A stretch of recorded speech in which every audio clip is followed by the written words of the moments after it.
Welcome all of you. For those of you who don't know me, I'm Jerry Swirling, Professor and Director of Public Relations Studies. I want to welcome you to the 25th Annual Kenneth Smith Symposium. And think about that for a minute. 25 years, 25th Annual Smith Symposium. That's quite a track record. And you think back over the years, as I tried to do the other day, about the various topics we've covered and all of that over the years. It's been a pretty amazing run. What other things can you think of that have taken place every year for 25 years? The Cubs not being in a World Series? Sorry, Chicago people. The Kardashians being involved in some kind of a scandal. That's going to happen every year for 25. But it is seriously quite an amazing accomplishment to have done this event every year for 25. And I think it says a great deal about Ken Smith and about the tradition here, about the significance of the Public Relations Studies program and everything that we've tried to achieve, and the tremendous legacy that Ken left. And it's just pretty miraculous. I don't know of anything similar at any other school. Before we get into the program, we need to, we need to recognize a couple of people here. A wonderful alumna, Jane Huffman, where are you? Jane, right there. Oh, Jane, now don't be shy, right? Who's been very supportive. And Jane Centofonte, are you here? There you are. We haven't met, but it's very nice to see you here. Thank you so much for coming. Great supporters of the Annenberg School, and so we welcome you. And I also, where's Kirk Stewart? Kirk, over here, is another really important alumnus who many of you know, and Kirk has an important announcement to make. Is that correct, Kirk? Yes. Well, then come on up here. This is the place to make announcements. It's all right, just move it. You're going to have to come this way. Not that bad. Right. We get an A for staging, do we not? Oh boy, yeah, 25 years. I don't know who else feels old here beside me, but it is hard to imagine that it's been 25 years since a small group of Doc's former students got together to create this symposium in recognition of the many contributions that he's made as the head of the public relations sequence here at USC, and certainly the enormous impact that he's had on the lives of so many undergraduate and graduate students. A special thanks to Bill Faith, who I didn't know was going to be here tonight for, as many of you know, Bill headed the public relations sequence here after Doc. I was also one of Bill's students, and I was his TA. But he looks a lot younger than I do. I don't know how that worked. And also special thanks to Jerry Swirling, who, again, the two of them have kept this alive for 25 years. I guess I'd also like tonight to recognize one of Doc's stepdaughters, Nancy Atkinson, and her husband, David, who are here, right there. Thank you.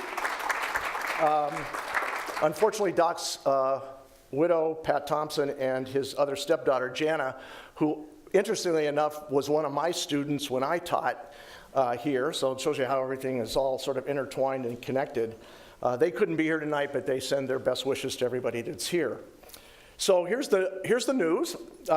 In an effort to further recognize Doc's contribution and extend his legacy to further generations of Trojans, I am proud to announce tonight that through the generosity of several of his former students, Classroom 209, or what was formerly known as Classroom 209, in the new Wallace Annenberg Hall will be named the Kenneth Smith Classroom. So, and appropriately, I'm told that class is used primarily for undergraduate and graduate level classes in public relations, so it's very appropriate that classroom be named after him.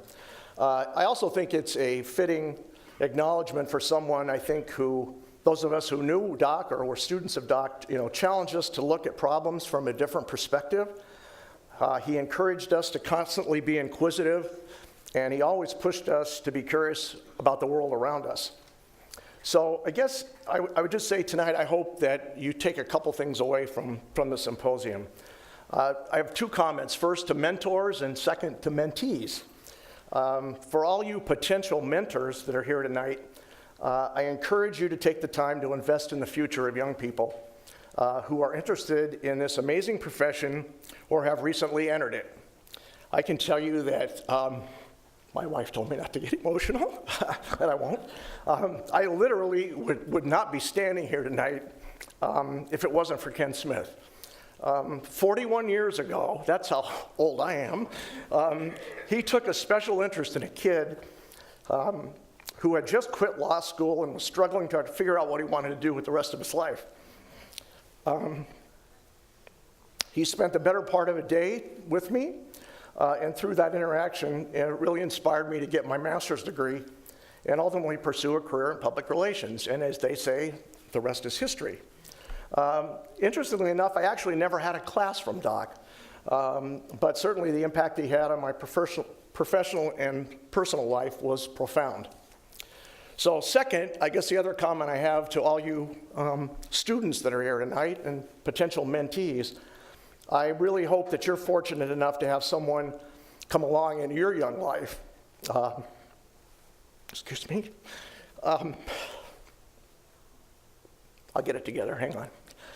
And take a special interest in you. You know, perhaps someone, you know, who sees your full potential where you might not see it. Someone who provides some invaluable life or professional advice or counsel, or someone who's just there when you need them. My advice to you is when that person comes along, grab onto them, soak up all they have to offer, and most importantly, be sure to thank them every chance you get. Thank you.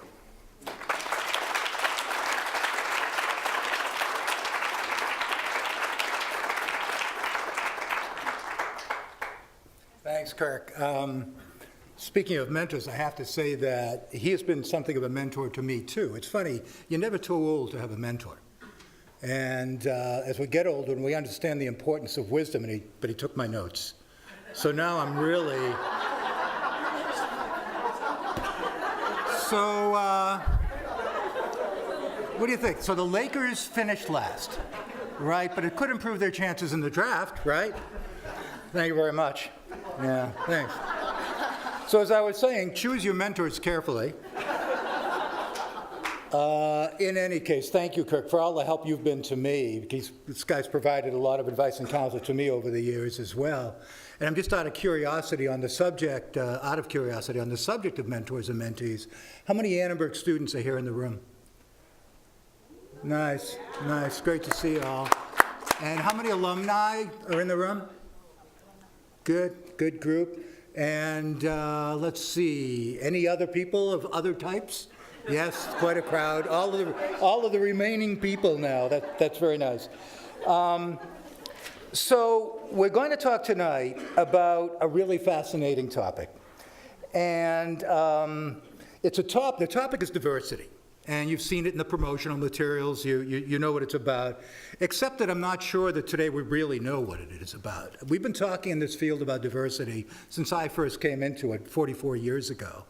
And we haven't quite come up with all the answers yet. And we hope that tonight in the discussion, with some help from you folks, we're going to begin to understand what diversity is all about in this current day and age.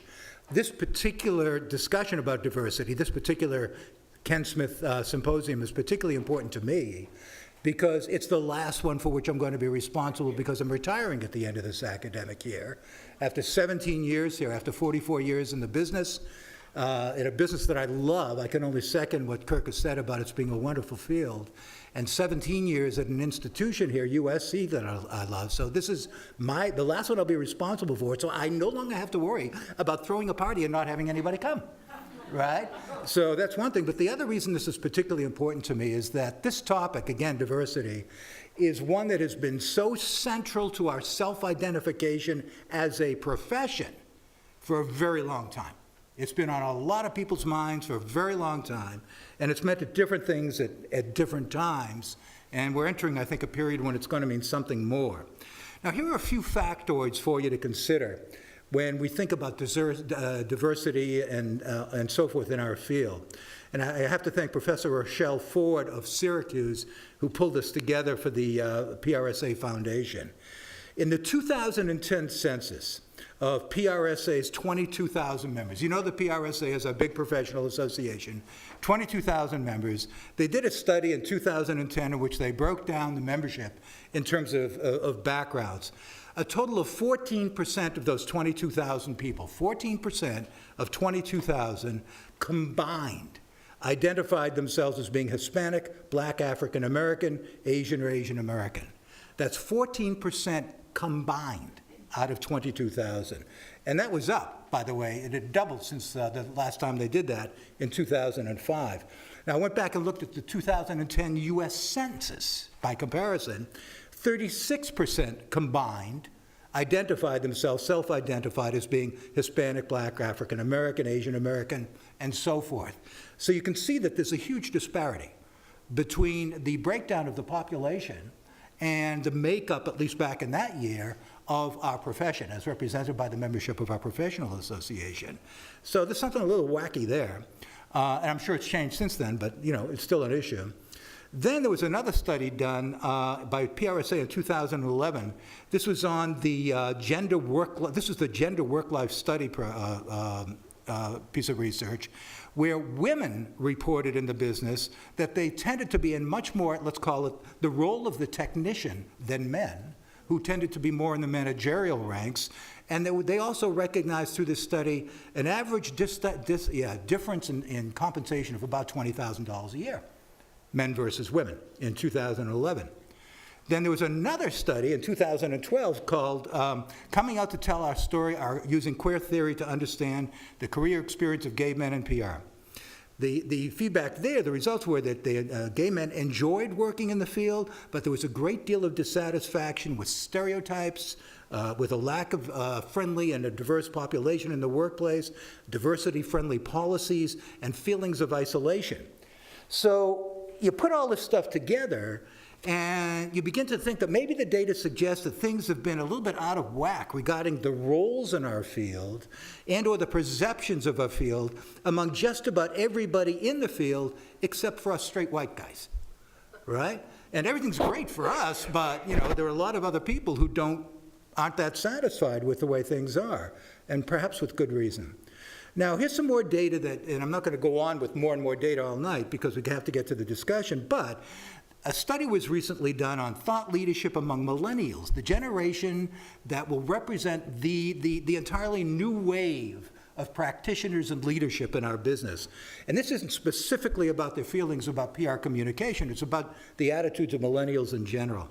One, they make the majority of their choices based on lifestyle and interest, not ethnic representation, which is hardly ever indicated or revealed in their social media presences. Not an issue. They have a diverse group of friends from other cultures, races, and ethnicities.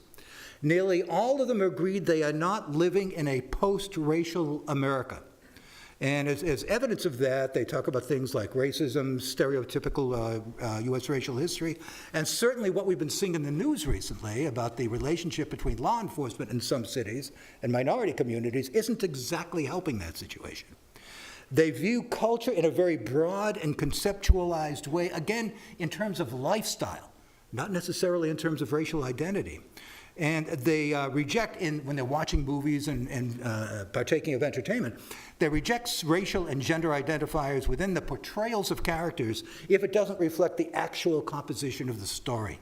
They are quick to call out conflicts between the character and the storyline, and they see attempts to just kind of insert a person of color for the sake of having a person of color. And finally, for the millennials, multiculturalism has evolved to the point where it's like a fusion of cross-culturalism. Multiculturalism is now like cross-culturalism, and you see that across campus here. If you walk around this campus, you're going to see some pretty amazing groups of people of all stripes. So they go far beyond racial identifiers like African American, Latino, and Asian. They think of people in a very different kind of way. So you can think about, another way to think of this kind of cross-culturalism is, you can think of it as like cultural convergence. a different way of thinking about culture and the relationships among cultures. And it was through that thinking that we came up with this whole concept that we're here to talk about tonight, Conversity. It seems like a good thing, but it raises a lot of issues. And we have a lot to talk about tonight in trying to dissect those issues and think about what we do next. And fortunately, we have a great panel to partake in that discussion. And so now, let me introduce the panelists. And as I introduce them, they'll come up and hopefully take a seat on stage and not go right back down and sit down again. So first, Nelson Fernandez. Nelson, come on up. I'm doing this in alphabetical order, by the way. Let's see, as chairman of APCO is a major independent public relations firm, number 2, number 3 global firm, something like that. Offices in lots of countries around the world. He's chairman of APCO's North American region, leads a team of senior managers to build APCO's offer in corporate public affairs and strategic communication. Work includes issues management, corporate positioning, thought leadership, stakeholder engagement, CSR planning, communication. He's also APCO's chief diversity officer. And in that position, he drives the firm's operational commitment to recruiting, hiring, and retaining diverse talent. And maybe as you talk a little later, you can explain a little bit more about what that's about. So welcome, Nelson. Great to have you here. Kimberly Goode. Come on up, Kimberly. Vice President of Communications and Corporate Affairs and an Executive Officer at Northwestern Mutual. More than 25 years of experience in CorpCom, global companies including Prudential Financial, Amex, and Allstate. Long been a champion of diversity and inclusiveness in business in general and in our field in particular. Among many other significant achievements, she was a founding co-chair for the African American Employee Resource Group at Pru and a charter member of the Diversity and Inclusion CorpCom Committee at Northwestern Mutual. And we got to know each other through some work at the Arthur W. Page Society, Page being this group of chief communications officers from all kinds of companies. She's heavily involved in the Page Society's initiative, if you will, on diversity and inclusion. So welcome, Kimberly. Great to have you here in sunny Southern California. Bill Amata, a lot of folks probably know Bill, founder, chairman, and chief collaboration officer of IW Group, a fully integrated PR marketing and advertising agency specializing in the growing multicultural markets. For more than 25 years, Bill and his agency have represented some of the top global brands, including American Airlines, Coca-Cola, Lexus, McDonald's, MetLife. It is a very long list. And as a representative of the Advertising Educational Foundation, Bill has spoken on the importance of diversity in the comm disciplines at colleges and universities across the country, and is advising a bunch of schools on that issue. Great to see you again, Bill. Judy Johnson, old friend, Judy Johnson, who's taught here with us as an adjunct, very well-known local professional, chief marketing and comm officer at Caruso Affiliated, the high-profile property development and management company headed by Rick Caruso. Responsibilities include PR, marketing, advertising, you name it, right? Is there anything you don't have responsibility for over there, Judy? It's a lot. Let's see, just pulling up the most, lots of agency experience. Here we go. With a huge commitment to diversity hiring and practices, Judy has a 40-plus diversity hiring and promotions rate at Golan. She was like honcho at Golan Harris in LA, major agency, and built a tremendously diverse workforce there. Fervent champion of executive women in the workplace, including working moms, committed to grooming the next generation of marketing and comm talent. Great to have you here, Judy. And a new friend, Patricia Perez. Step right up, Patricia. Patricia is one of the very few Latinas heading a major agency. Her firm, VPE Digital Communication, is a full-service agency specializing in helping corporate, governmental, and nonprofit clients engage with U.S. Latinos and multicultural audiences. VPE clients include Disneyland, Verizon Wireless, and Southern California Edison, among many others. Diversity is the core of VPE's work and of her career. And let me just get right down here to the honors and accolades. There are many. They include a Women in Business Award presented by State Senate District 21, State Assembly District 43, State Assembly District 44, KVETA's Outstanding Hispanic Business Leader Award, Hispanic PR Association's Premio Award for Professional Distinction, and most recently, she was recently presented with the Outstanding Businesswoman Award by the National Latina Businesswomen's Association. And you're also the California president of AARP, right? So you can help me get a discount on my next membership. Great, thank you very much. So it's great to have you here. It's great to have all of you here. Thanks. Now, the way we're going to approach this, it's a pretty complex topic. And if we just kind of dove into it, we'd get pretty all over the place pretty quickly. So we're going to approach it with a little bit of structure. First, we're going to talk about the major trends and issues that are kind of influencing the way we think about diversity. What's going on big picture-wise that is shaping our thinking on diversity. Then we're going to talk about the attributes of a truly diverse organization in an attempt to kind of define what it means. We're not going to put together a 400-word definition of diversity. Instead, we're going to be thinking about the attributes that a diverse organization would have, kind of a different way to approach it. And then we're going to talk about, okay, so given the attributes and given the macro trends, and given the situation in general, as shown in that little bit of data I shared with you a few minutes ago, what do? What happens next? So with that, let's start with the trends, which my crack scribe here, Sam, is going to write down, unless she destroys the equipment again. Let's just talk about these macro trends that are going on that are affecting our thinking on diversity. Anybody want to start? Who's going to start? Sure, I'll okay, start. Go for it. Yeah, can you hear me? Is this on? First of all, I'm delighted to be here, and I'm delighted to share this panel with such a distinguished group of people. I thought, I'll answer the question about trends, but I thought it would be useful to level set a little bit and tell you just briefly about how I got into the industry, because it's related to the questions that we're going to ask, and we're going to try to explore.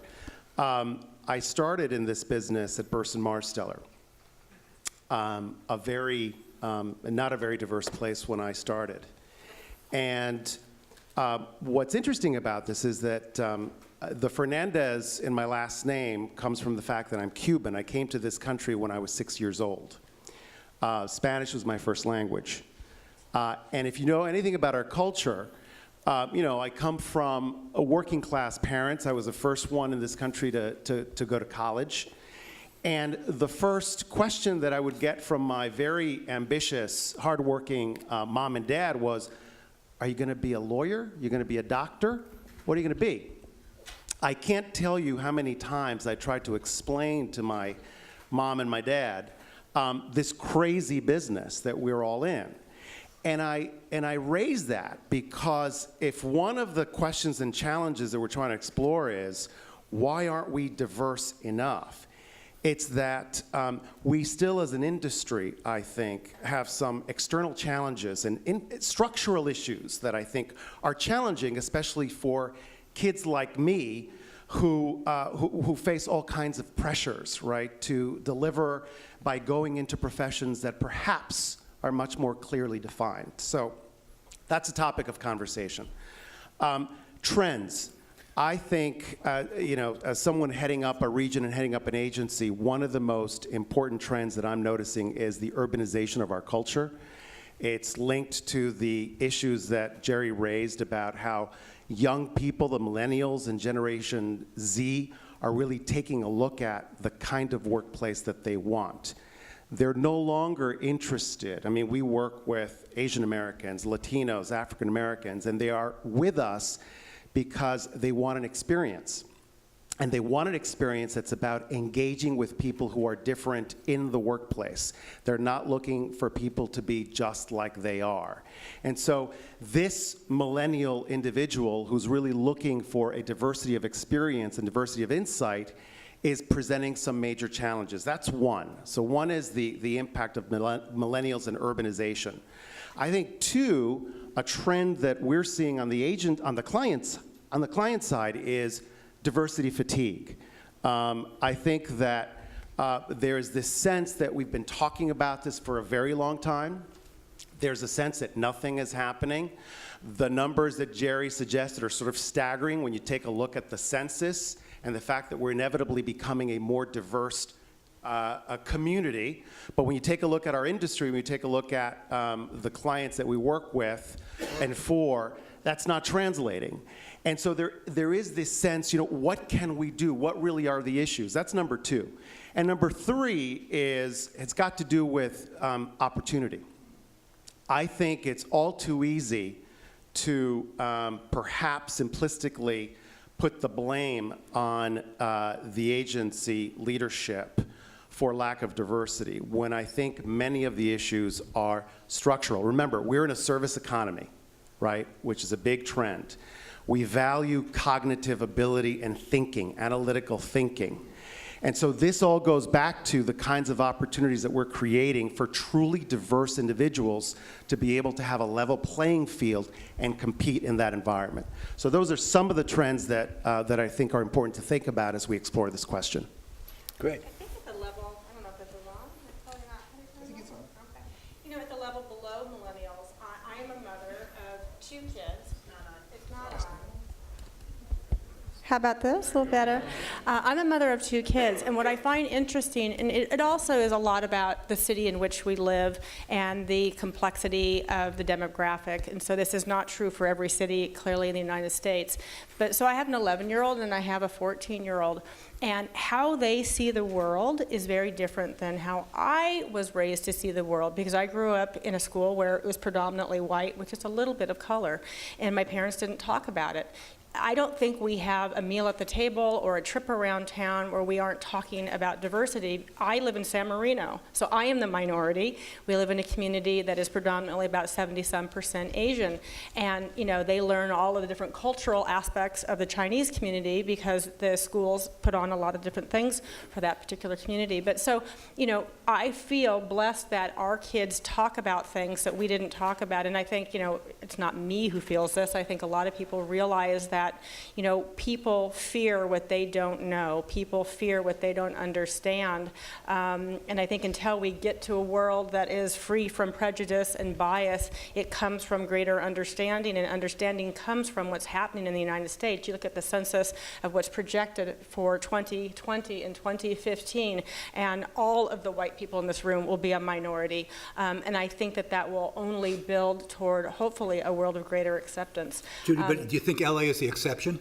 I don't think it's the exception. I mean, I think, you know, and yes, thank you for noting, you know, when I was at Golan, I was there for almost 20 years, was president of the Western region, and a big part of what I focused on was diverse hiring, because I wanted people who thought differently, saw the world differently, and that was not just the color of your skin, it was equality between all peoples, including women. And I think, you know, one of the things I really want to make sure that we impart here tonight is we are in an industry, when you talk about public relations, that is 8 out of 10 will be women.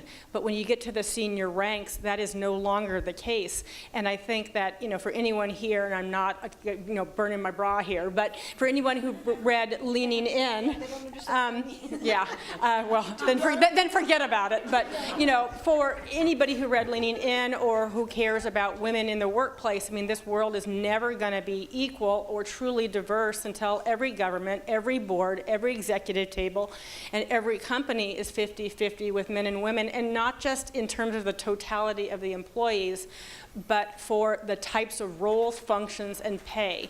And I think when I was at Golan, one of the main things I wanted to do is make sure that we had 10% of the workforce which was gay or lesbian to match the census, that we were really looking at each of the different populations and trying to match the census. And the only exception I probably made to that was hiring more USC grads than any place else, because they truly were better. And I say this because I'm a UCLA grad, so I can honestly say I say it because it's true. But I want diversity in thinking and in matching who we're trying to who we're trying to talk to. If you look at, you know, we're in the business of know your customer. How can you possibly know your customer? Do PR, communicate, or market to your customer when it's a bunch of white people? And, you know, I came from a world for 20 of my 30 years working for publicly traded companies where we sat around the executive ranks and talked every day about having to have a diversity program, and then looking at the senior ranks that looked pretty darn white, and ashamed of that, but didn't know how to resolve it, because I think women and minorities need different types of mentoring and training programs because they tend to wash out. You know, when I looked at having a 40% diverse workforce at the entry level, that washed out by the time it was even a supervisor or manager, and was almost non-existent at the senior level, because I don't think companies understand women who may not have a husband in the household and has kids, or some races who had children earlier, that you need to mentor and deal with those populations differently if you want to get them to this level. And it's So just a could we problem. summarize that as like inability of senior management to empathize or relate to Yeah, so I think women a and good minorities? macro trend is that we're becoming more diverse as a nation, and we're talking about it and aware of it, and talking is the first step toward action. But we've been talking, as you said, for 40 years, and we're still not anywhere where we need to be. But the playing field's never going to be level. And so, Judy, I have to say that if we're working toward a level playing field, we're wasting our time. And I'll tell you why. There's always going to be disparity in the world. There's always going to be disparity in this country. There's always going to be something that's going to set us apart from one another. So for the students in the audience, your charge moving forward is to think about a way to deal with that unplaying level field. And I tell you, build a skateboard and figure out how to get there. But I have to tell you, well, getting back to kind of the discussion of trends, one thing that has really hit the PR industry pretty heavily is the democratization of content, the democratization of media. Each and every one of you in the audience can influence, impact public relations just by your mobile device. We've all become reporters and journalists. We've all become bloggers. We've all become people that are touching and feeling and seeing what's happening on the streets. And you can see that just what's happening in Ferguson and all these other places. But I think another big trend that I think is very important is that I, for one, in public relations, don't necessarily want a person graduating with a degree in public relations. I want a worldly person, a person that has liberal arts, a person that's traveled, a person that has intellectual curiosity. I think part of the reason why PR agencies, the big ones, sometimes don't do well is because they themselves have never traveled around the world. They themselves have only surrounded themselves with people that think and look and act like them. And I think that in the world, the trend is going to be surrounding yourselves with people that have public relations skills, advertising, marketing, English literature, French literature, Roman civilization, architecture, anthropology. All of those things are going to make our world change. And I think that's one of the trends that I'm seeing is that agencies are no longer looking for that PR graduate or that advertising graduate. They want a well-rounded person So, with a Bill, level could of we experience. summarize that as being like a lack of how would you describe it in terms of education? Is a lack of broad liberal arts background? And what I like about the millennial community is that they're curious. They want to tackle the world and conquer tomorrow. Where I don't feel that a lot of people, once they get into an agency, they lack and lose that curiosity. You've got to continue to challenge the status quo. And agencies, they get into a funk. You know, they get complacent. They do things the same way. And they continue to tell students, don't reinvent the wheel. Let's think outside of the box. Walk the walk and talk the talk. I have to tell you that those terminologies do not exist anywhere around the world. We don't say think in the box, think outside the box. We tell people think in the box first. Fix what you need to fix, then step outside. We don't tell people to walk the walk and talk the talk. People around the world say walk and shut up. And we don't tell people that you shouldn't reinvent the wheel. PR agencies and people in the world say that to stop people like you from contributing to the discussion. And we need people like you in the audience and professors to continue to say, if you can reinvent the wheel, do it.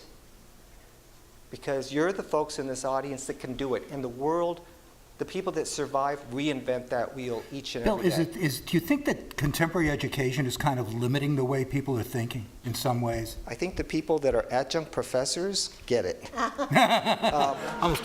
And part of it is because we live and breathe the world. We understand more than theory. We've gone through it.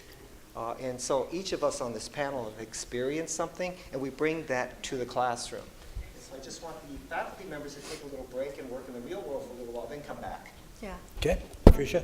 You know, when, oh, sorry, did you get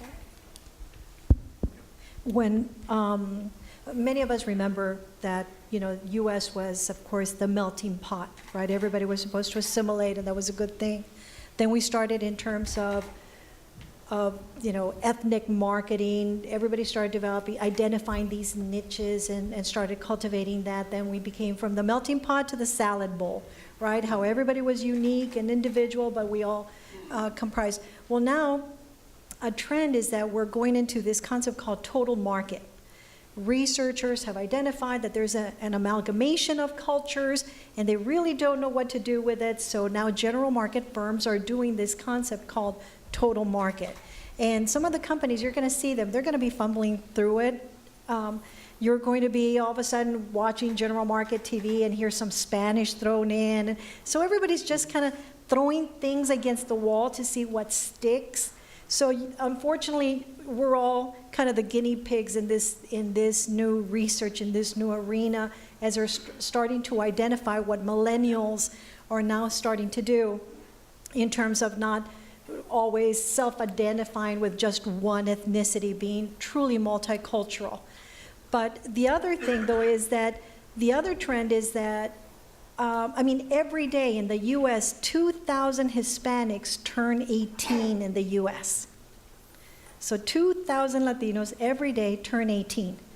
If that is overwhelming, now think that 8,000 people turn 65 every day.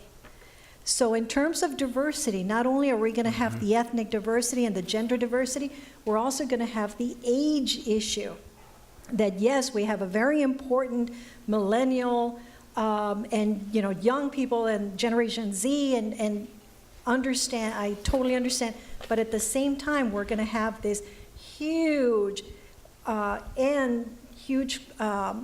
group of consumers with disposable income, tons of health, overly educated, who are going to be out there and are totally connected and wired. So that's another thing that we're going to be seeing, is that we're now going to be, seeing many of these, older adults exercising the right to speak and blog and connect, and so you're going to be seeing that a lot more too.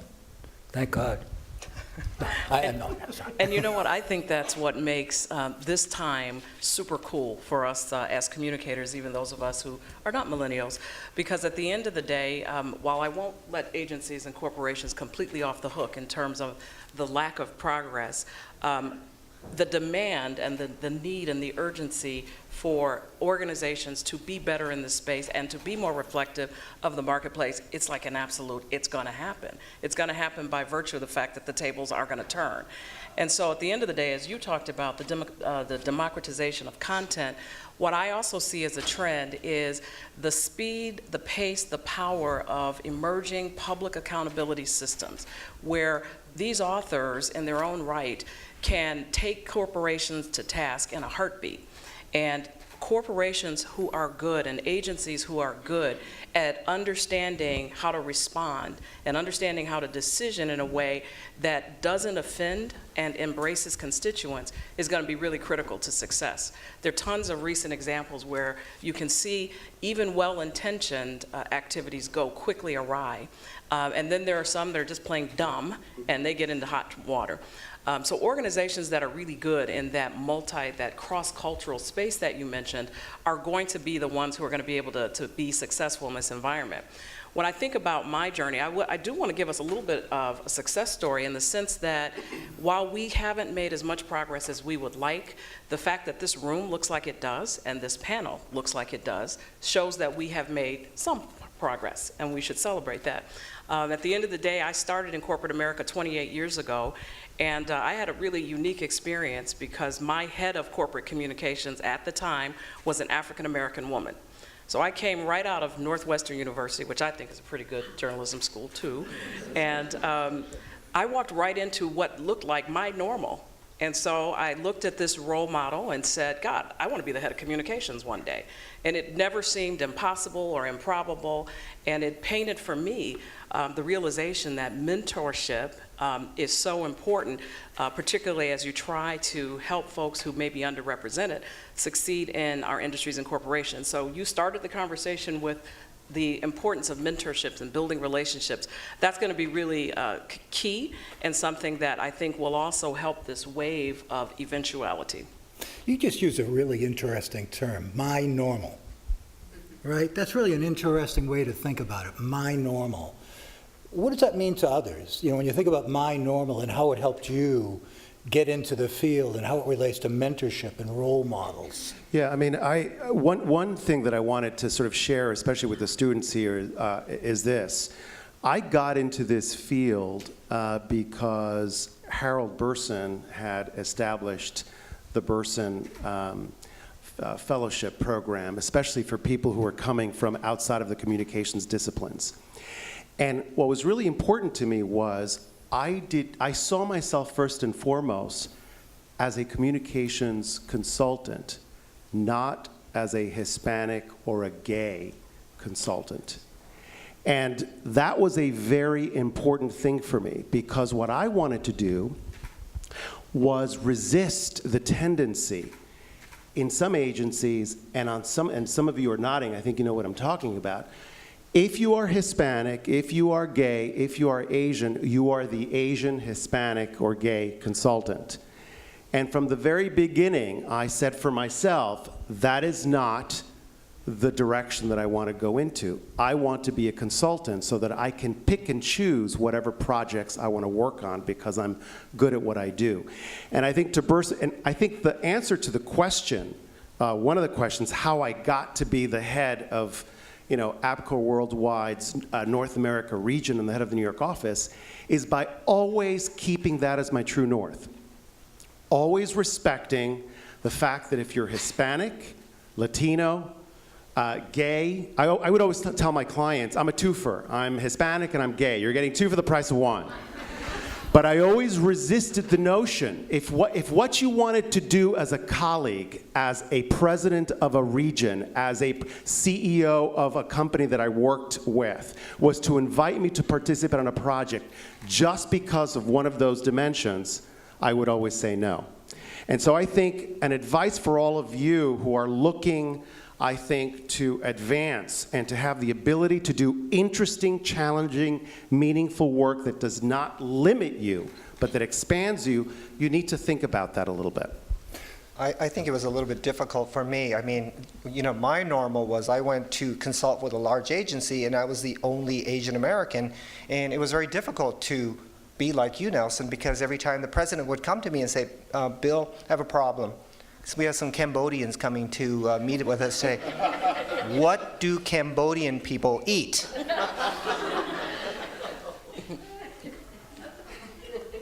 Cambodian food. Brilliant. Bill, are Chinese people different from Cambodian people? Why are you asking me? And then they bring the client over. I'm in my cubicle, and all of a sudden a client wants to see Diversity, and then Juan in the mailroom, and I get pulled into an office, and we're waving. And then the client says, we want to meet Bill. And they said, no, Bill's busy. And they go, no, we want to meet Bill. And then the client comes up and says, Bill, I heard you're an expert on Asian Americans. I am. And he goes, I heard you're from the Far East. Oh, really? And he said, what part of Far East are you from? And I said, Eastern Oregon. Very far east. So I think sometimes we don't always have control of our situation. But like Nelson, I wish I had a little bit more chutzpah when I was in, and I would have just said, I don't want to be pigeonholed. I want to have a key role. But I have to say it was very difficult because the structure of that agency, and it's a very large agency, didn't allow me to be anything but an Asian, a perpetual foreigner. So it made it very difficult for me to advance. And I didn't have anybody else to go to except Juan. Juan and I became very close friends. But I really didn't have anybody else. But I ultimately got a Latino mentor, for the executive vice president of Anheuser-Busch, who frankly was very mean to me. Because he said, you Asian people are passive aggressive. You Asian people don't learn from blacks and Latinos. You need to be taught a lesson. And it was a very hard lesson, but I have to say, my mentors were non-Asian because there just weren't any. Yeah. The thing about our normal is that we're actually here in this fantastic city, the most diverse city in the U.S., Los Angeles. But you have to understand that our normal is not what the rest of the United States looks like. I mean, for one thing, I'm Texan, I'm from El Paso. I didn't know I was a minority until I left. And then all of a sudden it's like, what? I'm Hispanic? What is that? So understand that we're really blessed, and even our openness of thought, the way we are so inclusive, and we don't realize that that's our normal, that we're just so accepting and inclusive. And, we don't take things so strongly to heart. Well, it's not the way it is anywhere else, or just, in most of the United States. So that's the other thing that you're going to need to know in terms of communications professionals, is that you cannot apply your normal to the rest of the country, even the rest of California. And the majority of California is very conservative. So it's only our little urban pockets that are, little bastions of blue, but the rest are very conservative, and they may not think the way you are. So you always have to understand what your normal is as compared to the other, the rest of the country. The other thing is, in terms of being pigeonholed and, being experts, I guess, in terms of ethnic marketing, is that many of us who specialize in reaching, certain market segments, we learned it, of course, experiential learning, we learned by mistakes, we did a ton of research, just years, and basically it's our gut feeling. But thankfully, now there's some schools that are starting to develop a great discipline. Like, for example, I was very excited, Cal State Fullerton, for example, now they have a Latino marketing initiative now. So now you can go and get, you can specialize in Hispanic marketing. So now it's not just the fact that you're Latino and now you're going to be doing that. Now there's actually going to be a method to that madness. People are not going to have to do it like us, who had to learn it just by doing it. Now, and hopefully that will expand to other schools and be a little bit more structured and disciplined than just having poor communications professionals being thrown in and say, guess what, now you're running our Hispanic department. You're just setting people up to fail. Patricia, a question though. We've talked too about the emergence of the so-called the general market, the whatever you want to call it. Is there a conflict going at the trend level? Is there a conflict happening now between those who believe in narrow marketing or market-specific, ethnic-specific marketing, and those who believe in mass market, general market, total market communicate? Is that a conflict that like, the for students example, could fall how many victim to? people here consider themselves Asian? How about Latino? How about white? While hands keep going up, there's going to be a need for that, because no matter how diverse we are. Oh, I'm sorry, did I miss it?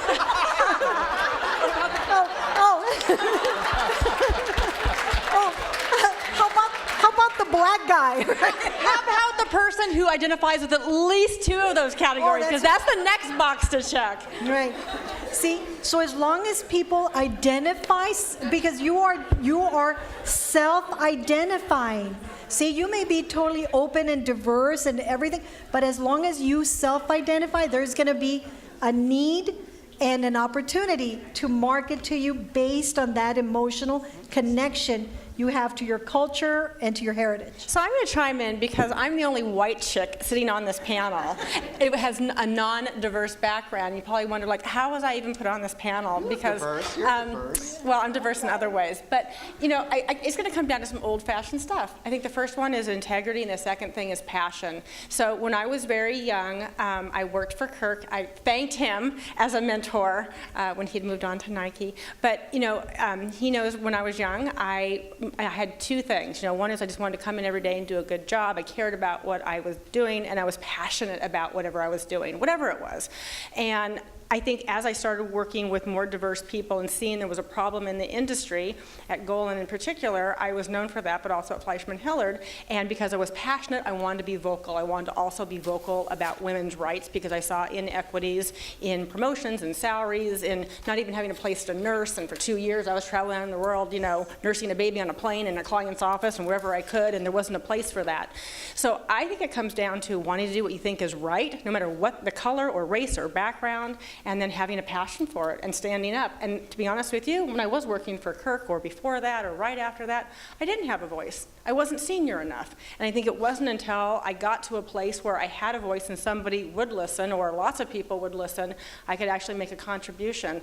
And that's what's sad. And I think the good news is that's really changed. I now work, in an era, we all do, where we prize young people. We live in a digital society where, it's no longer about how many years of seniority you have to have a voice, and we live in this democratization of content. So I think there will be an opportunity for change that perhaps other generations haven't had. You know what I'd like to do? I'd like to do a timeout, if I may, for just a second. Go ahead, go ahead. Let me just say that I do think, though, that it will take on a higher level of sophistication, where we won't just be trying to market to African Americans or Hispanics in this broad sweep, because we now are going to be smart enough to have access to information that's going to help us know, even within those communities, there are a lot of differences. And which way to go. One of the beauties of the evolution of this focus from diversity to a place of inclusion is really being able to more thoughtfully understand your audience and your marketplace in deeper ways than just the labels that have been traditionally associated with diversity. Here, let me just say something, because I want to get to your question. Losing control. I do think that there are philosophical differences, and I kind of want to engage in the controversy.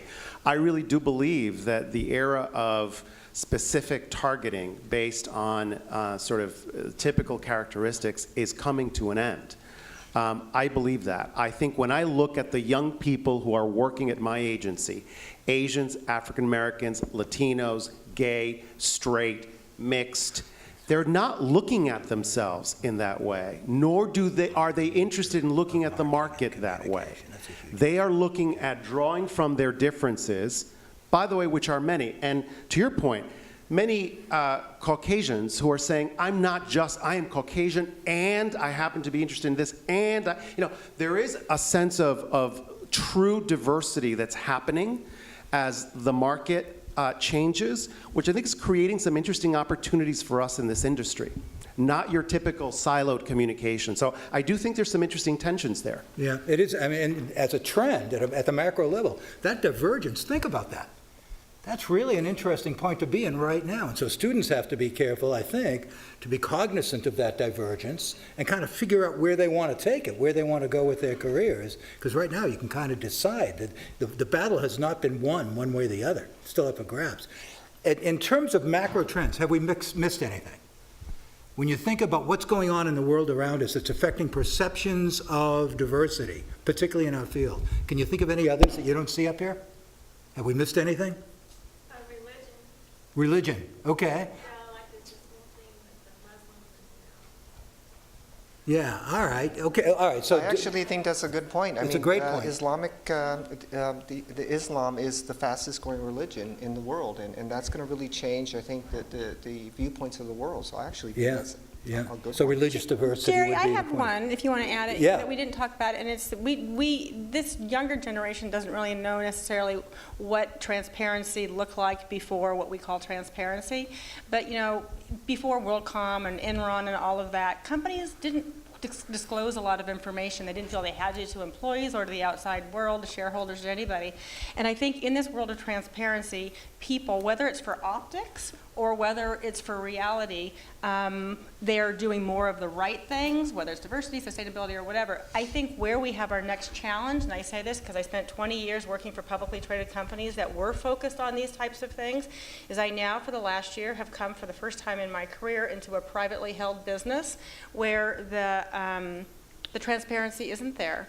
And the type of focus on things like diversity aren't there. I mean, I'm the first female in the company's history to sit on the executive committee. And the only other kind of diversity we have at that level would be one gentleman. And there's not a pressure point there because there's nobody looking at us, making us do stuff. So I think the next world of looking at this really is in publicly held companies, of which there still are many in this nation. That's really interesting. And so if you're going to have a public voice, if you're going to be transparent, you damn well better be authentic. And if you're going to be authentic, that says a certain thing about who's doing the talking. Yeah, and it's Who not that that we don't person have an is, what the interest in this, attributes it's of just that that there's not a person spotlight on us to focus on it, where there may be for other companies. Okay, back to the audience. Any other suggestions? Yes. I think also the socioeconomic diversity, especially as the wealth. Yep. The income gap? Yeah, the income gap, and also when you think about certain populations, the experiences of like rural poverty versus urban poverty, Yep. there's a completely different conversation happening in Yeah. Manhattan, or middle class in suburbia versus Yeah. middle class in Manhattan. Yeah, yeah. And in a lot of cases, those things will supersede any other discussions about diversity. You've got economic diversity trumping everything else. Absolutely. What else? Yeah. I think just to add to that, it kind of goes along with an education gap as well, because if we look at USC, this is frankly the best public relations school in the nation, and this is one of the most expensive schools in the nation, because we have great financial aid. A lot of people can't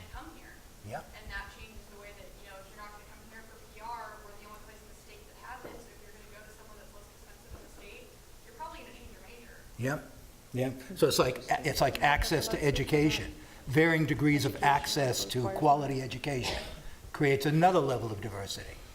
What else? What else? Back there?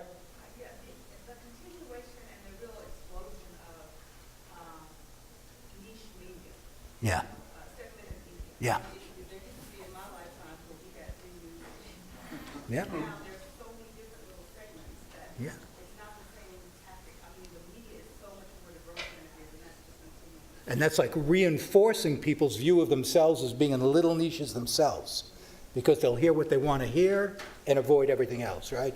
So it's yeah, you get it. What else? Yeah, I'd say just increasing global visibility. I know when I was talking with BuzzFeed for a while, they had all this Spanish language content in one place, but someone from Barcelona was very different than someone who was from East LA. yep, yeah. So it's global diversity. We can no longer think of ourselves as being just, separated from everybody else by these two oceans. Yeah. Okay, yep, you got it? Yeah. Sam is working away here like crazy. What else? These are good. Anything else? Yes, it's- Yeah. I think the idea of diversity or is diversity the same as inclusion? Yeah. And Yeah. is one the same as the other? I don't think it is. It's like it's communication the same as engagement. They're kind of Well, similar. Yeah, I mean, it's whether or not you're there or you participate. Yeah, I think there's a difference there. yeah, The other is, I'd say that playing off somewhat off of what Judy was mentioning is the desire to be diverse and inclusive versus government mandated diverse and inclusive, versus public pressure to be diverse. mm-hmm, And I think there's two different levels there. yeah. And you can look at different companies and see the level of diversity and inclusion that they're administrating is, you can see what level they're participating at. Whether Yeah, it's- and what's motivating that? Is it because they're a government contractor? Correct. Yeah. Okay, So Jerry, one last thing, in the hiring and executive search business, the corporations that are looking to hire leaders of public relations, corporate communications, want people who can do everything. Social media, total market, Hispanic communications, everything. And the decision makers hiring the leaders don't understand our business and don't really understand the strategy behind it in many cases in order to be able to make a good decision about whom to hire. So maybe it's related to an earlier point about the lack of definition of what is public relations today, when it used to be quite clear. It used to be getting media coverage for your client. and do you think are those people going to have a built-in bias, Betsy, to hire people like themselves? Not necessarily, but. By the way, this is Betsy Berkemer, who's a very well-known executive recruiter in our field. Well, I'm just saying a trend is, though, that the decision makers who hire the communications leaders and therefore reflect what the staff will be, want everything, but they don't always know what everything is.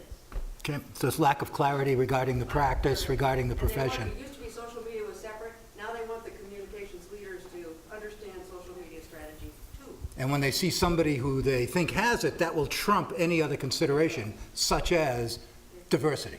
Jerry, we're also missing soft skills. We're losing that. I think What do you mean? Could you elaborate on that, Bill? I think that we're getting a graduate now that cannot communicate and manage up. And so I'm seeing more and more of that, where people don't know how to engage outside of digital, out of social media. And that's a little worrisome to me, because this is a people-to-people business. If people are communicating only through mobile and digital devices, then they don't know how to manage up. And we're seeing a group of people now coming where they don't know how to manage up. They could manage sideways, they could manage down, but they don't know how to manage up to senior level folks in the corporation or in agencies. And the agency heads don't know how to manage the expectations, the visions, the ideas of the people that are coming through. So I'm hoping that the Academy could spend a little bit more time giving people soft skills. That's a great how point. to network. And networking is not an easy thing, but how to manage up as well. That's a great point. Okay. All right, let's move on. You think we have a pretty good list there of trends and issues? Pretty comprehensive list? All right. Say what? Language is also important, diversity of Diversity of language. especially in light of the global diversity. Yeah, yeah, well, within our own hometown here, diversity of language, lack of sophistication regarding multilingual communication, whatever, right? I'm sorry, we do have to move on. We're going to run out of time. Culture to that, because you can know the language, but what you need to understand is our culture. Yeah. Understanding that it takes time to really build that relationship is critical, especially with Hispanic. Yeah, lack of sophistication on cultural knowledge. Wow, it's getting more complicated all the time. All right, so let's move on. We've got a list of issues. Now let's focus in on the attributes of a diverse organization. Let's think about, whether it's a PR agency or a university or, the little shop down on the corner. What does it take to make an organization of any type diverse? What does that mean?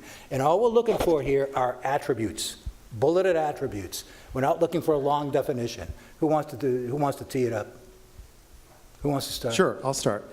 Okay. We are attracting and retaining people with diverse insights and diverse experience, number one. And number two, it's not just to a point that a gentleman made here, it's not about, I hate diversity and inclusion.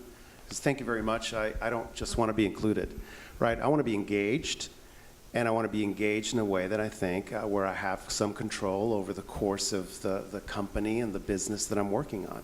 So I think it's a company that truly is about engaging all kinds of difference.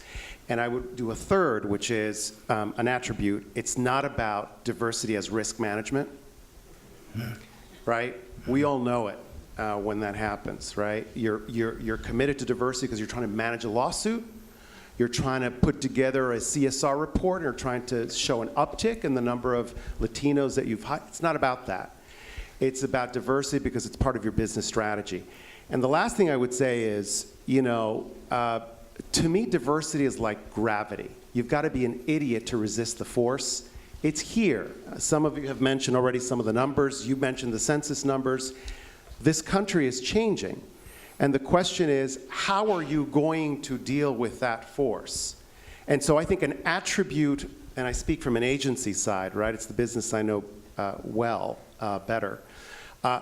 You have to include a diversity strategy as part of your overall business strategy. It's as simple as that. It's the way you're going to recruit and retain and attract the most interesting, diverse people who can offer your clients the most interesting thinking. So I'm going to be really simple. I think a big part of it is just fully committed, and how a good organization can be fully committed is put your money where your mouth is. It's not about hiring and it's not about quotas, but it's about finding the right people and or the potential in some young people and putting your money into the appropriate training and mentoring programs that are required, which may be different for women versus minorities or whatever it might be. That's one thing. And I frankly think, and I say this not just for diversity, but anything that's important for a core value to a company, and this should be a core value if you're going to put your money behind it, is you got to tie it to the KPIs of the organization. And so I'm going to marry diversity to, one's performance review, you shouldn't be, as an organization, rewarded if you aren't hiring and living it out and mentoring and breathing and creating a workforce. If that's what your company stands for, you shouldn't get a merit. You shouldn't get a promo. Because at the end of the day, if you're not held accountable in a performance review for that, then I don't know how much change there will be, because people can talk all they can talk, but it's really all about the action. I have to say, for me, I don't like diversity and inclusion either, and I wish there was engagement, but of course they can't say diversity, inclusion, and engagement because it's DIE, die. But for me, what I'd really like to see is the elimination of PC behavior. Being PC stifles conversation, and we spend a lot of time being PC, and it makes me really sad that I can't feel comfortable saying what I think and feel because I might insult someone. So I'm hoping that we can move beyond that, and that we could be a group of people that think about teachable moments. Instead of being upset about something that someone says or believes or feels, that we say, I want to really understand what you mean and what you feel and what your experience is. So I'd like the public relations industry to start moving away from PC behavior and having real conversations. Bill, how would you word that? So there's a poster on the wall, and the poster lists your values, right, and what you're committed to, how would you word that as an organizational value? Teachable moments. Every intersection you walk in gives you choices. And every time you walk into that intersection is a teachable moment. You make choices, you have experiences, share those experiences, and not worry about what people think. And that's what I'm hoping that we can have, teachable moments. So I would add on to that this idea of getting to a greater depth of understanding. So I think the PC-ness comes from fear of making a mistake, fear of offending, because you don't really understand. So to the extent that that rich dialogue can lead to greater understanding and growth, I think that's that the teachable moments can really come together. My hope for organizations in terms of an attribute for being more successful in this space is to stop confusing comfort for competence. At the end of the day, people attract people who they are comfortable with because they have more in common, and they apply unearned trust and confidence in these individuals. And we need to address biases. Sometimes they are conscious, sometimes they are unconscious, ensuring that our organizations do not have policies and practices that are biased, that are barriers to everyone feeling included.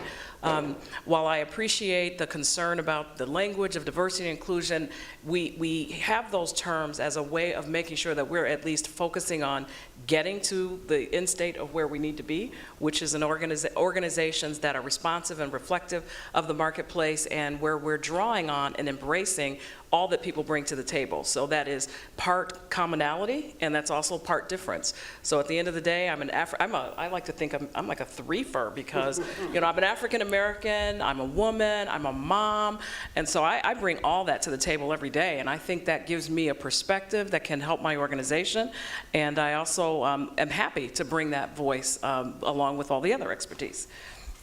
Cool. And for me, I guess it's also responsiveness. At some point, some of you may experience perceived, I guess, isolation once you get a job, once you're there. You may perceive the loneliness that many of us have experienced once we start. You may be the only person, the only woman, the only Latina in the department. So we may experience that. So a good organization is those who understand and are able to respond and address some of these concerns, because otherwise we're going to leave. That's why, many people don't stay. In corporations, for example, they had a problem early on that they could not retain quality talent because of this ethnic isolation that they experienced. So good companies are able to respond to those needs, because really diversity is not a transaction, right? It's a transformation, and it's an openness to be able to adjust and adapt and really listen to people and be able to respond to what they're feeling, because it ultimately is a personal emotional connection that you would have. So it's recognize and respond to, but also value. Yes. Value the multifaceted nature, the threefer. Yeah, you have right? a voice. A person like that with so many facets brings a whole lot to the workforce that somebody who is, let's say, less diverse would bring to the workplace, right? Different points of view, different experience, different thinking, right? Different vision, right? These are all different kinds of attributes that we don't necessarily think of traditionally when we think of diversity in traditional ways. What else? Well, I just want to comment, because I think what you said is really important, this comfort versus competence, because I feel like we probably all, as employers, at some point or another, have experienced trying to do the right thing, having a number of candidates who all could do the job, 2 or 3 you narrow it down to, but you want to try to do the right thing on diversity until you hire a diverse candidate. Hopefully it works out, but because there are fewer diverse candidates, if one doesn't work out, it tends to hurt, I think, the perception within the organization about that particular class of handicapped, woman, Hispanic, whatever it is. And I think that we have to remember that it really is about competence, and if you can get competent and diverse, you're helping all of us. If you just go for diverse that's not competent, it really puts us backwards. because I know in organizations I've worked for, we've made decisions and they weren't the right competent person, and therefore it hurt the acceptance for hiring that particular type of person in the future. Right. And I just think along with the hiring competent people, it's supporting people in the same way so that people have the opportunity. And it's absolutely right. We all do have that time where, oh my God, let's not take a risk. Because there's this view, if you take a risk on a diverse person and they fail, then this can be the outcome that people will never want to hire another one of whatever the class is. And the reality is, I'm here to tell you and break some news. White people fail too. Yes, and a lot more of them. And that is the reality. And so at the end of the day, you may not get it right, but that doesn't mean that you don't go look for the next competent, capable individual. And very important is the supporting individuals, creating the right opportunities, giving people access to the right kinds of projects that raise visibility, support, all of that, so that we have less of the washout factor. What I would also say is, from a mentoring and support perspective, we got to be adaptive. If you go into an organization, and it is still possible in today's world, even with the minor progress we've made, to go in as the only, whatever that may be, you got to be adaptive and figure out, well, I didn't have an African American role model in this company, I'm going to get with a woman, or find that white male ally that is supportive and can be a resource. So don't allow, embrace the loneliness if you find yourself in that place, to become an overcomer, because you've got so much to offer and add. The organization will be better for your persevering and growing through it. Embrace the loneliness. Embrace it. That's cool. Okay. Other thoughts? What do you have out there in terms of attributes of the kind of organization we're talking about there? Well, to the points you two both made about the whole idea of taking the risk, I think that's where the problem is, because if you're saying you're taking the risk, that means you're doing something not traditional what the company normally does. So if you're going to hire somebody who's ethnically diverse, whatever you call it, why is it considered taking a risk, right? And if you break from whatever your company's doing as the norm, why is that considered taking a risk? So that's the problem there, by just simply considering it to be a risk. The norm is the problem. Exactly. Yeah. That's a good point. Yeah. Yeah. Yeah. What else? But by the way, that raises, going back to the whole challenges part, the first thing we did, a lack of willingness to take risks is a huge, big challenge in the kind of economy that we have. What else do we have here for other attributes? Yes. I guess what I'm bothered by this whole last part of this conversation, because exactly what you're saying is, I don't see working with the next generation that they would even understand this conversation. They would think it's crazy. Because you want to be looking at people for what they do. Everyone's diverse. And yet we're going back to the optics as our measurement somehow. And, Well, let's ask them.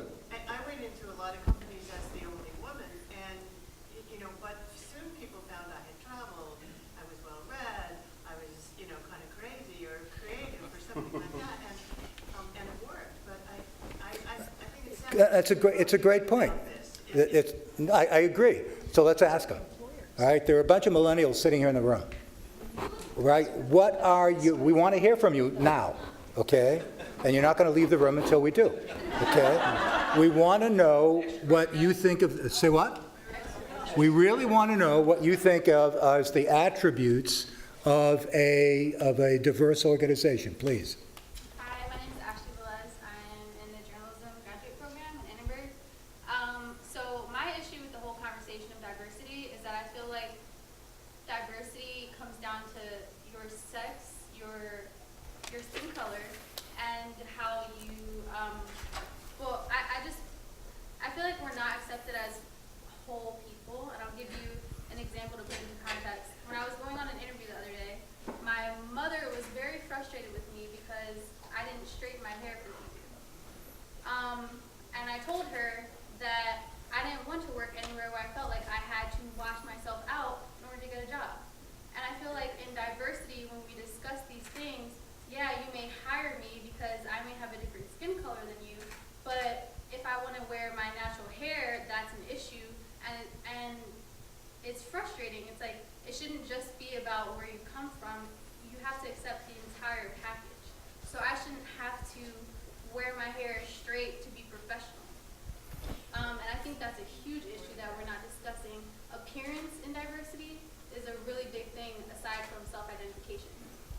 not to negate that, because I hear what you're saying and I agree with you, but I do think there is a distinction in a workplace between diversity and culture.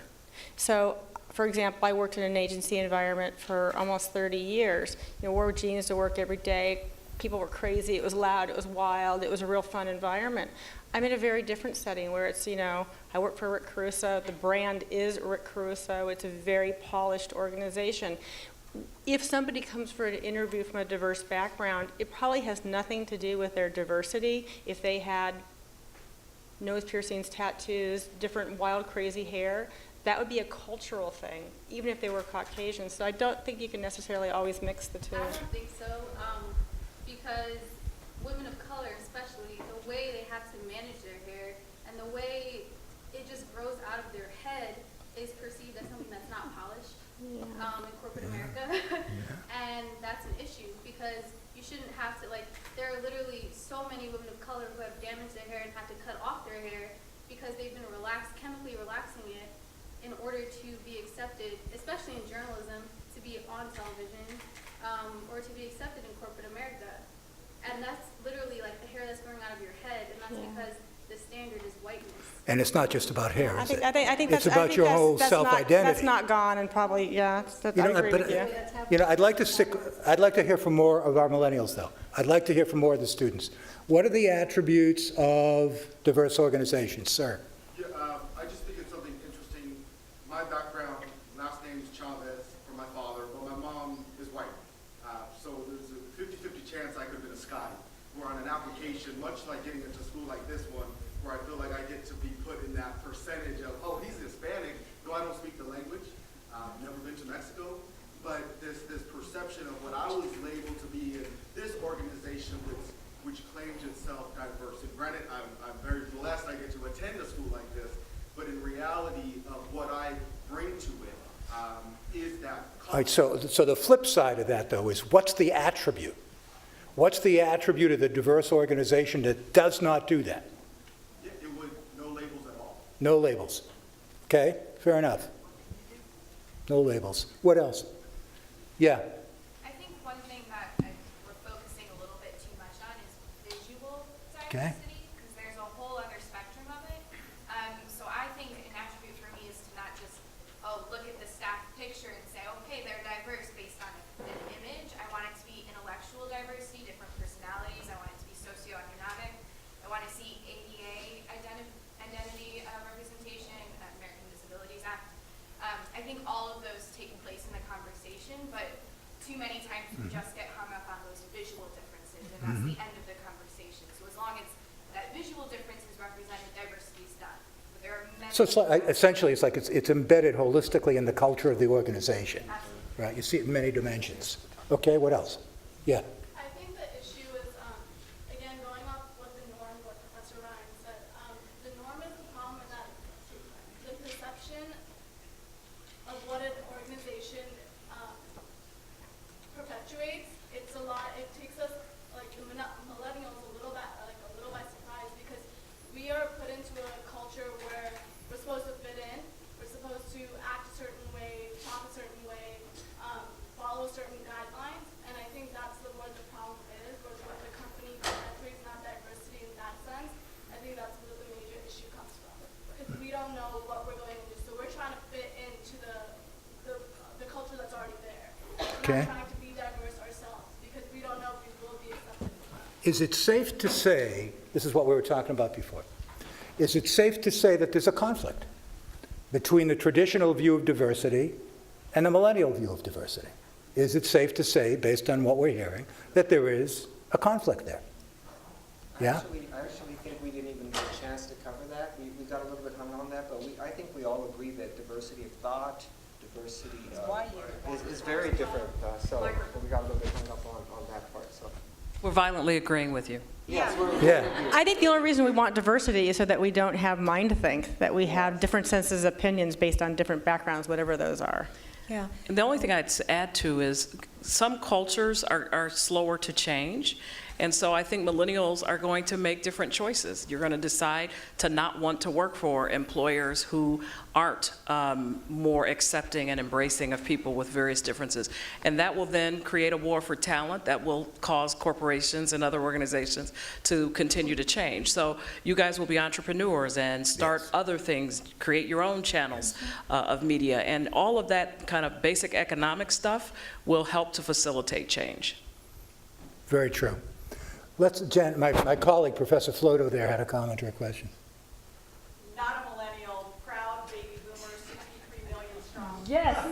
Yeah! I wanted to add in. I hurt my arm doing that. The notion that USC has adopted different terminology, and we, especially here at Annenberg, we use the term underrepresented, which I like a whole bunch better for a lot of different reasons. So, for instance, the student population here, underrepresented are males,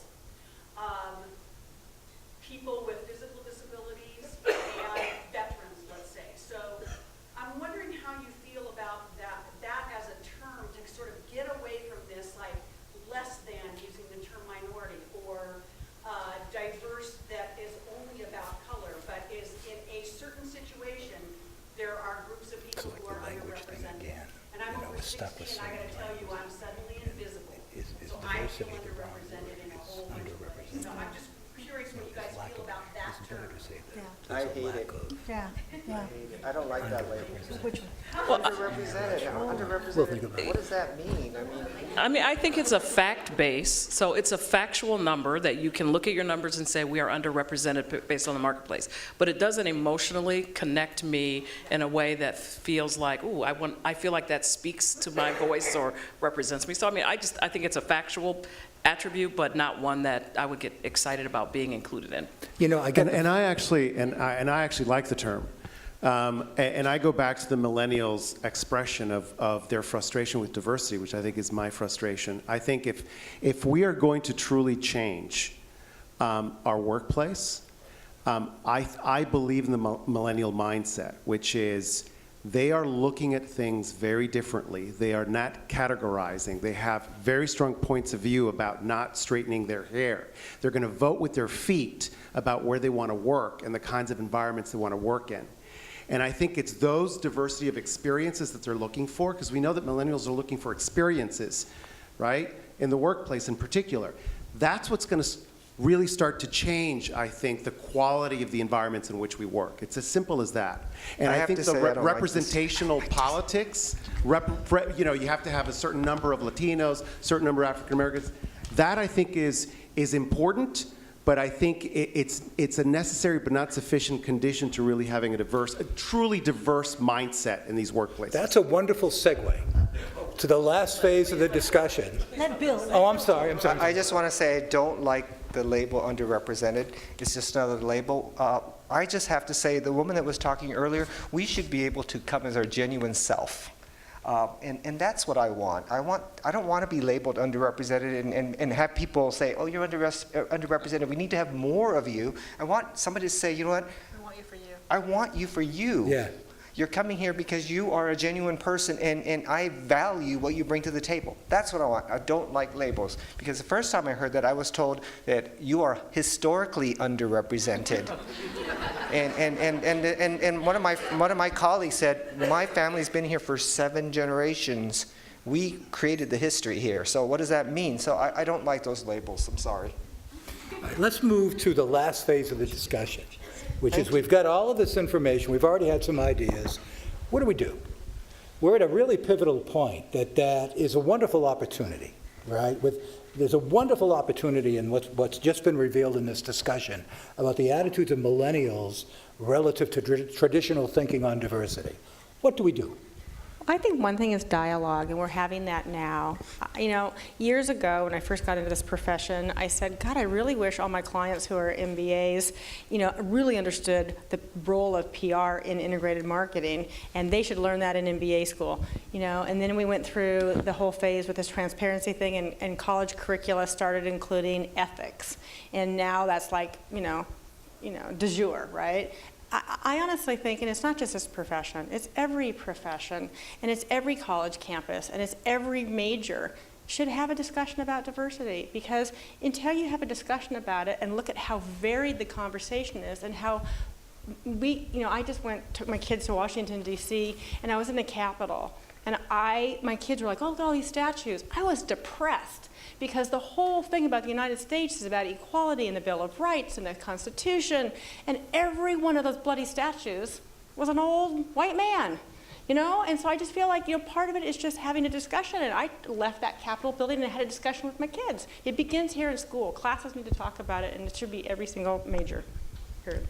And then I would just build that talking about it isn't enough. So I would encourage all of us to be it, which means we need to lead and we need to role model. So at the end of the day, we all have the opportunity to eliminate bias, to call people out when things are not inclusive, to help people that aren't like you to be successful and to open up new doors and opportunities. So this nut will not be cracked by a law or any institution or any particular group or segment.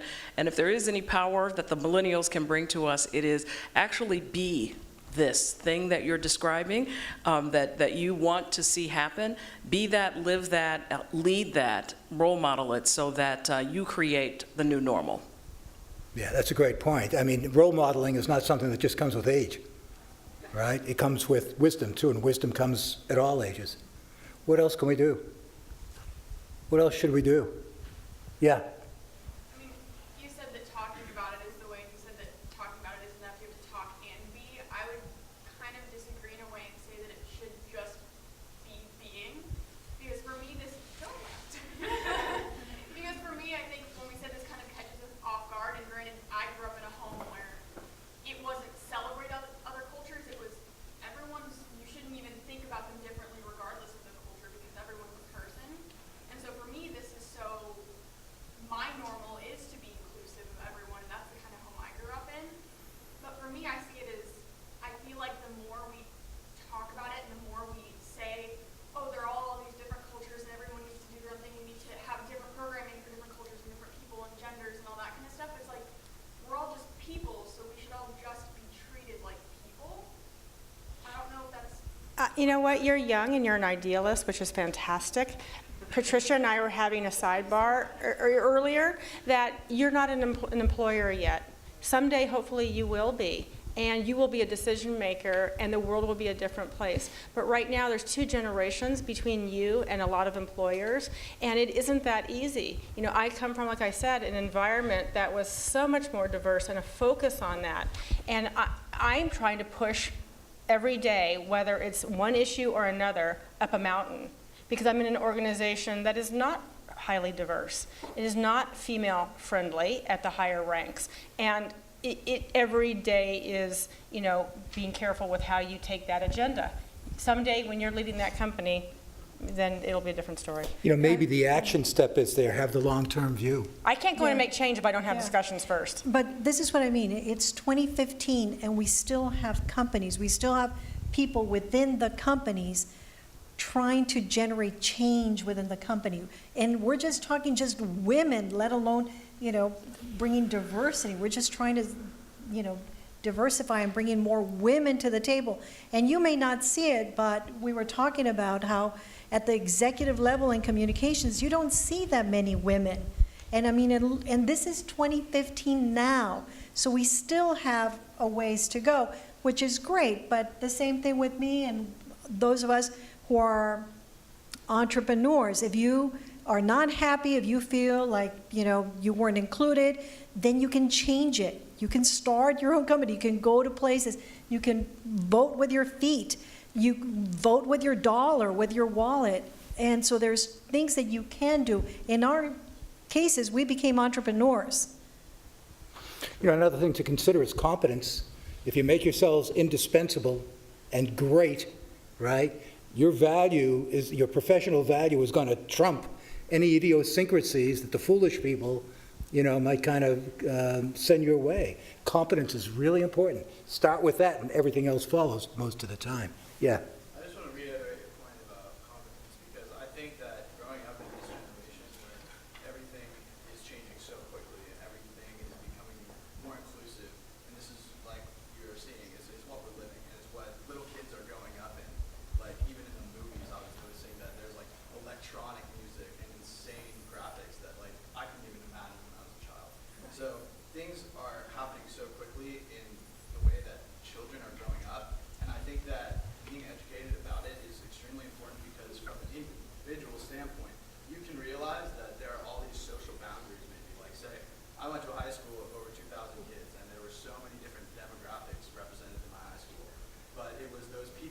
decided that they weren't going to be a part of that demographic that was set up for them to be, and who actually dedicated their time in the classroom to affording themselves the same opportunities as everyone else in the high school did, and they rose up to the occasion. I think that's what you're seeing in a lot of our generation. That's interesting.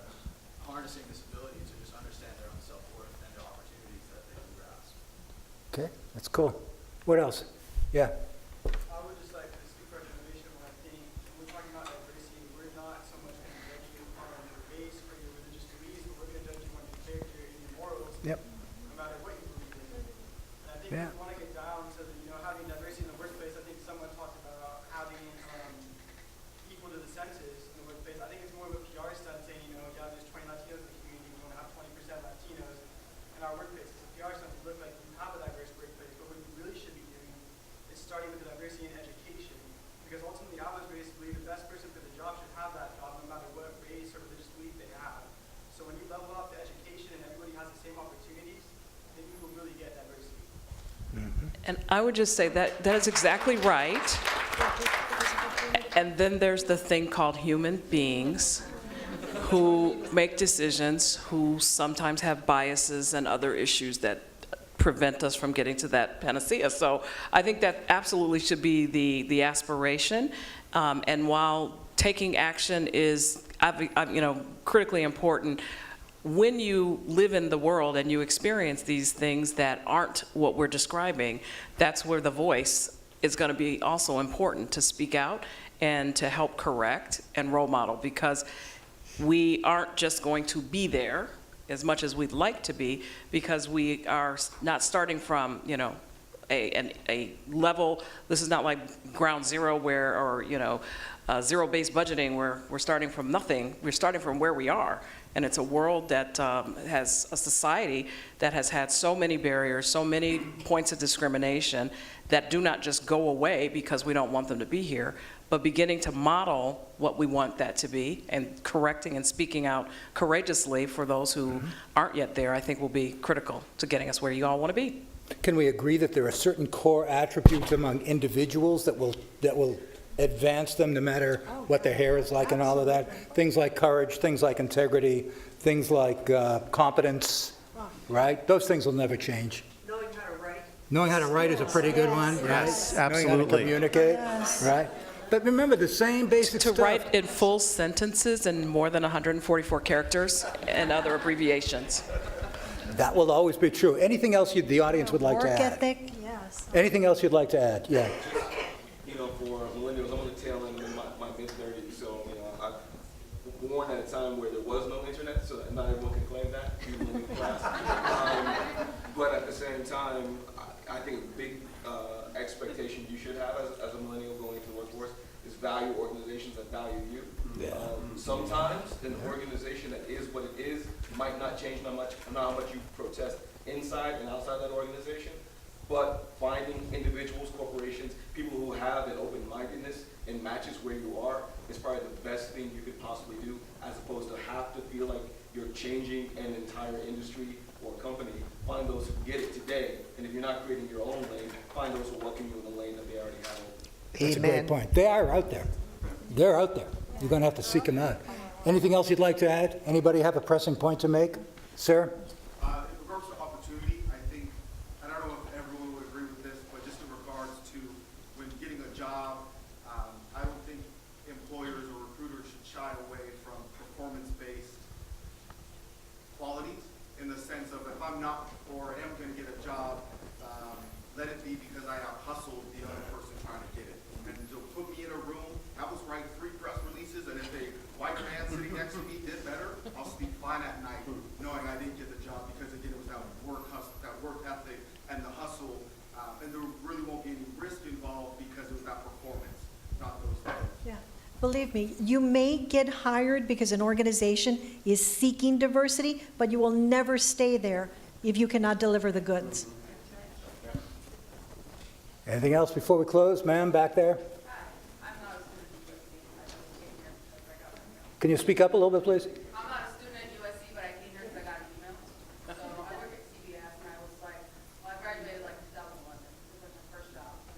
I'm like an Iraqi immigrant. I'm a woman. I have a nose piercing, and I look crazy. And half the time I'm just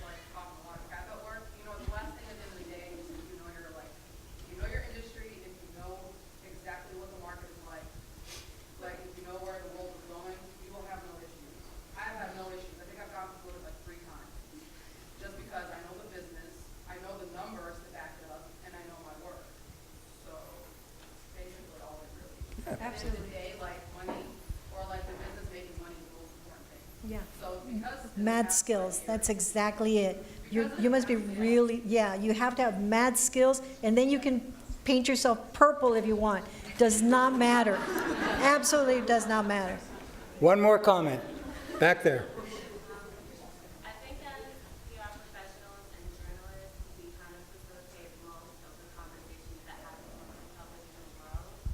And I think that we should really explore the whole idea of total markets that you mentioned, because I think the idea of confining people to subgroups where it's like, you're African American, so I'm going to reach out to you by using hip hop, and I know that you live in these certain areas. I feel like that's getting kind of old and starting to make It's a cliche, isn't it? yeah, it's getting cliche and it's very stereotypical.